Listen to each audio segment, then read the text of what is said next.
You're listening to Good Fit, Poor Fit, a podcast that explores the interaction between people, design, and activity.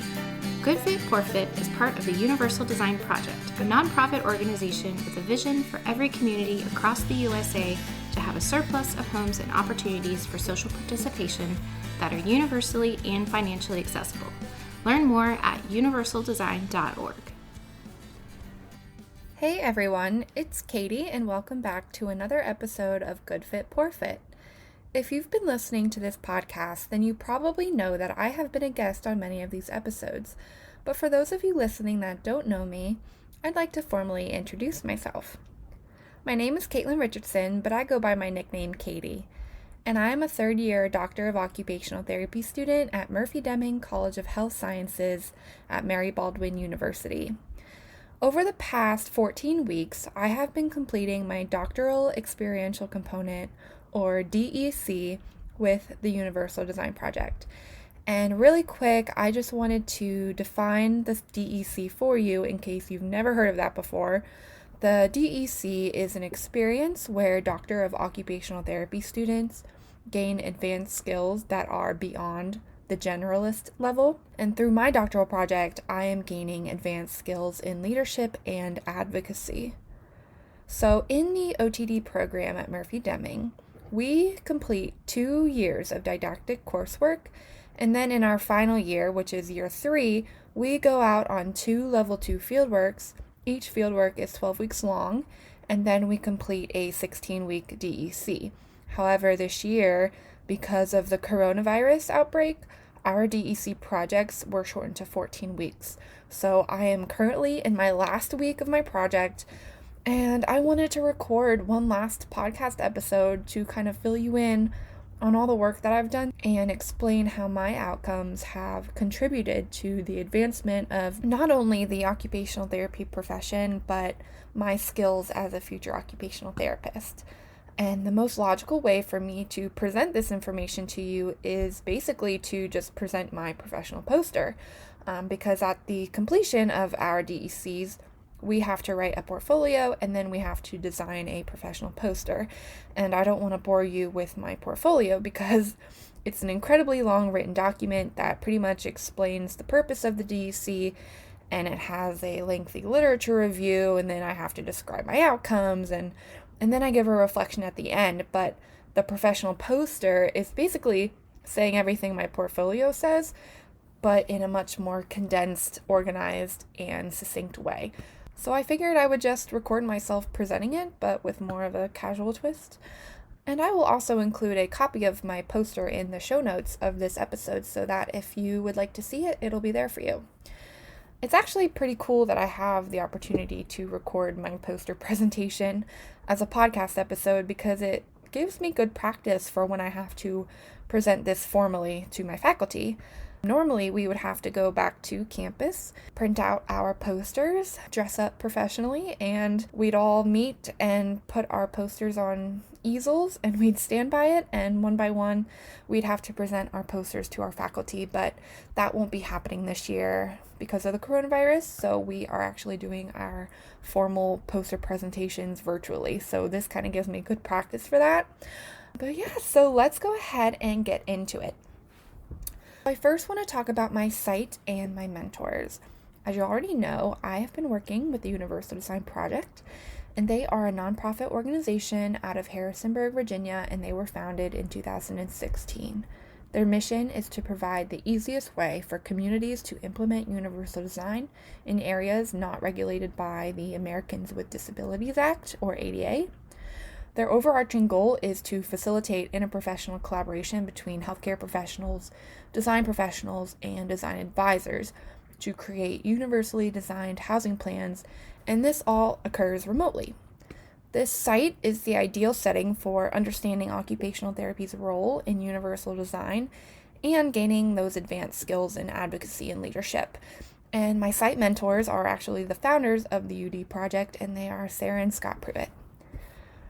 That was a pretty quick rundown of the site and my mentors, but if you'd like to learn more about their organization, check out universaldesign.org. Next, I'd like to quickly summarize my literature review. So the supporting literature states that universal design, or UD, is design that's usable by all people to the greatest extent possible without the need for adaptation or specialization. The research suggests that concepts of universal design and occupational therapy be used collaboratively to create functional home environments for populations such as people with complex disabilities and the aging population. The research also states that OTs are uniquely qualified to contribute to the successful implementation of universal design because they are able to consider the abilities and needs of all people. The research also suggests that we use the person, environment, occupation model, or the PEO model, to guide home design for optimal occupational performance. And then lastly, it was found in the research that digital marketing on social media is an effective way in raising awareness of nonprofit organizations. So again, that was a quick rundown of the literature. I will also put my references in the show notes of this episode so that you can see them if you'd like. But on my poster, there's actually a QR code available that you can scan, and it takes you right to a Google Doc of my references. So that was pretty cool. Now that we've reviewed my DEC site, my mentors, and my literature review, let's move on to talk about what I actually did for the Universal Design Project. So during week 1, Sarah, Scott, and I sat down and talked about how I could help their organization and complete a project that was centered around OT and helped me to advance my skills beyond the generalist level. I was very interested in helping them market themselves because, they're a small nonprofit and I wanted more people to be aware of their organization and what they were doing. I also wanted more people to be aware of OT's role in universal design in general because that's a very unique practice area for OTs, and so I wanted that to be kind of on the forefront of this project. I was also willing to help out the organization in any other way that they needed. So from that conversation, and based on my interests and their needs, I developed 3 objectives for this project, which were to implement innovative marketing techniques to increase public awareness of the Universal Design Project, to increase stakeholder participation in the Universal Design Project's collaborative design process, and to share in-depth knowledge about universal design features as they relate to the home environment. So for objective number 1, they wanted my help with marketing. And at this time, they were actually in the process of revamping their website, so we thought it would be a perfect fit if I could develop content for their website and for their social media accounts that would advocate for their nonprofit and express the idea that successful universal design happens when health professionals, design professionals, and people with disabilities or design advisors all come together and collaborate. So over the course of 14 weeks, I was able to create a lot of content for them. This digital content was in the form of blog posts, podcast episodes, and infographics. So let's do a quick recap of my blog posts. I was able to write 5 of these blog posts or journal entries or whatever you'd like to call them, and they were published to universaldesign.org and all of the social media platforms. And the topics of these posts ranged from my family's personal experience with living in a home that wasn't accessible to OT's role in housing to smart home technology. I was also able to write a post about my doctoral project when it was at the beginning stages. And then I also wrote a blog post that explained an infographic that I had created that depicts all the human impairments that the Universal Design Project considers during their collaborative design process. So if you're interested in reading any of those blog posts, head over to universaldesign.org and you can find them there. Next, let's talk about the Good Fit, Poor Fit podcast. So before I started my project, the Good Fit, Poor Fit podcast did not exist. But Sarah, Scott, and I kind of had this realization that it might be a lot easier to convey our thoughts and ideas surrounding universal design if we could just talk about it and talk through it and then record it versus writing a million articles or journals and then having to edit those, which takes quite a bit longer. So Scott pioneered this idea and got it up and running, and then Sarah and I would brainstorm different topics for each episode, and then we would get together and we tried to record 1 to 2 episodes per week, And then I learned how to edit them. And then once the media and the text was edited, Sarah and Scott would publish the final episode to the website, Spotify, iTunes, and other platforms. So up to this point, we have actually published 17 episodes. This is episode number 17, which is pretty spectacular considering a few months ago this didn't exist. And we didn't know the first thing about making a podcast, but it all came together very nicely, and I'm proud of this component of my project.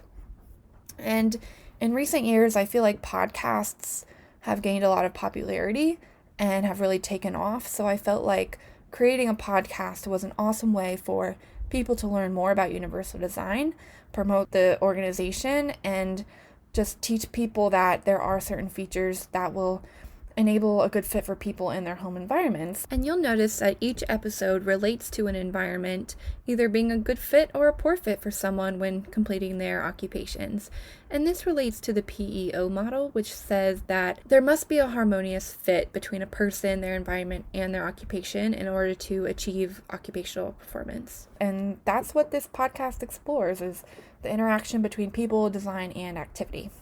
So lastly, I created quite a few infographics. I think it was somewhere around 10, and most of these infographics depicted shocking statistics related to America's accessible housing problem. And these were made to educate the public about the issue of inaccessible housing in our country and how there's a huge need for accessibility in the housing market. I also use these infographics to convey that this organization has a unique focus and that they try to facilitate interprofessional collaboration to achieve universal design. And these infographics also highlighted OT's role in that process. And then some of the infographics actually would support or supplement the blog posts that I wrote. And I created a few featured images for each blog post too, so that it would make it a little more enticing for people to read. So that kind of summarizes all the social media and digital marketing content that I was able to produce for my project. On my poster, I wrote that through the utilization of digital marketing, I was able to advocate for occupational therapy's role in the niche of universal design. I was also able to increase public and stakeholder awareness of the organization. I was able to explain the organization's mission, vision, and their unique collaborative process.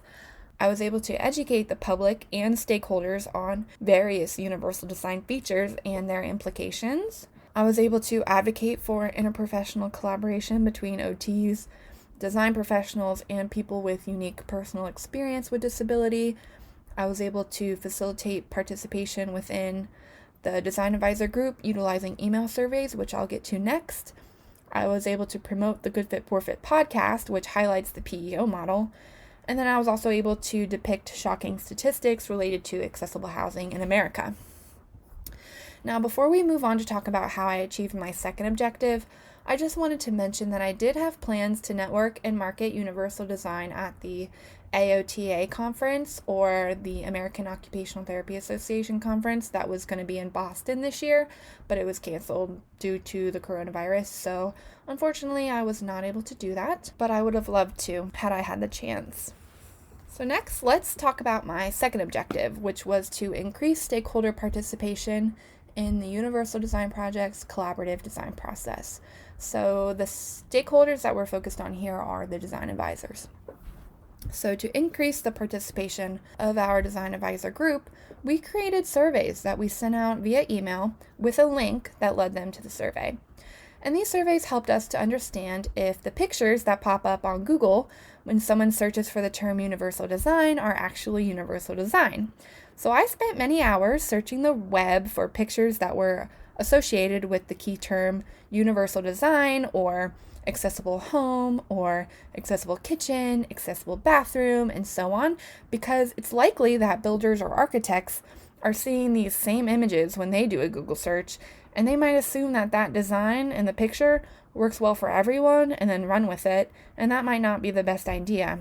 And we wanted to see what our design advisors thought about those pictures, so we created a couple surveys with the pictures included and asked them if it would work well for them, or if it wouldn't work at all, or if it could be better. And then we analyzed their responses, categorized them, and then Sarah and I would talk through it on a podcast episode. If you haven't listened to those episodes yet, be sure to, because you can get really good insight on people's different perspectives. But overall, it was a neat way to increase our volunteers' involvement in the organization while highlighting that what you see on Google might not necessarily be universal design, so you have to be careful.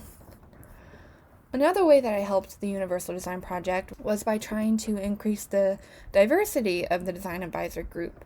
Sarah and Scott really wanted their volunteer group to be full of people with a lot of different abilities and many different diagnoses, so that many different human impairments were represented within the group, so that when we did receive feedback from them, we're receiving feedback from many different people's perspectives, and we know whether or not the designs are going to work for them. Because if the designs work for that many different people, we conclude that our designs are universal. So I decided to make a call to action video asking for more people to apply to volunteer for our organization. So I wrote up a script, I memorized it, or tried to at least. Then we set up a camera and I recorded myself. I then edited the video, added in some background music, and then we published it to YouTube. And since it's been uploaded, it's received over 100 views, which I'm pretty proud of. We also posted this video to our website, to our social media pages, and in over 15 Facebook groups whose members are all people with varying disabilities, in an effort to attract them to volunteer for our organization. As much as I was out of my comfort zone creating this video, it was a fun project to do, and I'm pretty proud of it. Lastly, to achieve my third objective, which was to share in-depth knowledge about universal design features as they relate to the home environment, I created 2 documents that will likely be used by the UD project in the development of a future demonstration home. So Sarah and Scott have a future goal of using their design plans to construct a universally designed home. Their thought is, what if a home was already designed and people in the community could go in and tour it and touch or try out the features? So they hope that one day they're able to build a home that consumers can go and tour, and building professionals and healthcare professionals can come and learn about universal design features and experience them firsthand. So I was tasked with creating a guideline of sorts for an experiential learning program that would take place at this demonstration home if it were to be built in the future. So this is all still just an idea at this point, but they wanted some help to kind of get this idea laid out on paper. So I created an outline for how the tours would look and what experiential education activities would take place to help people understand how universal design can benefit all people, not just those with disabilities or those in wheelchairs, but everyone. And that led me to also create a document that contains information about the house and the implications of the universal design features. And that will serve as supplemental educational material that could be used during these programs and during the tours in this future home when it is eventually built. So lastly, I just wanted to reflect on how this project has helped me grow as an OT and helped me gain the advanced skills of leadership and advocacy. So after the completion of this DEC, I have gained a deeper understanding of universal design and the impact a home environment can have on someone's occupational performance. And this will enable me to offer my clients more detailed recommendations to make their living spaces more functional when I'm doing discharge planning and when I'm doing home evaluations in the future. And this ultimately maximizes their occupational performance, so this will definitely help me in my clinical practice as an OT in the future. This experience has also enhanced my leadership and advocacy skills because I was able to market and promote a nonprofit organization that values interprofessional collaboration to make communities more welcoming to people affected by disability and promote OT's involvement in that. My communication skills have also improved because I've had to write succinct and informative content, and my competence in working remotely has also improved. I had to establish good time management skills and a routine since I was mostly working from coffee shops and libraries, and most recently my house, since the structure of the organization is remote. So that was a challenge at first, but I got comfortable with working remotely, and I'm proud to have that experience under my belt. And overall, I'm just proud that this project has advocated for occupational therapy's role in universal design because it is a very unique practice area. And I'm excited that I've been able to advance this within the OT profession. So to wrap this up, I just wanted to thank Scott and Sarah for mentoring me throughout these 14 weeks. I am so appreciative of everything you have done for me and how accommodating you have been throughout all of the changes that were induced by the COVID-19 outbreak. I feel like I've learned so much from you, and it goes far beyond universal design, so thank you. I also wanted to thank my faculty advisor, Dr. Lisa Burns, for supporting me throughout this entire process and for being so enthusiastic about all the content that I created. You really made me feel like what I was doing was important, so thank you so much, Dr. Burns. I hope you all have gained some insight about my doctoral project, and I hope you tune into future podcast episodes to learn more about universal design and the importance of collaboration. Hope you have a great day. Bye. Thanks for listening to Good Fit, Poor Fit. I'm your host, Sarah Pruitt, Program Director and Occupational Therapist at the Universal Design Project. Learn more about our work at universaldesign.org and find more episodes and links to subscribe at goodfitpoorfit.com. If you have questions or topics you'd like to discuss, email us at podcast@universaldesign.org. Thanks for fitting us into your day.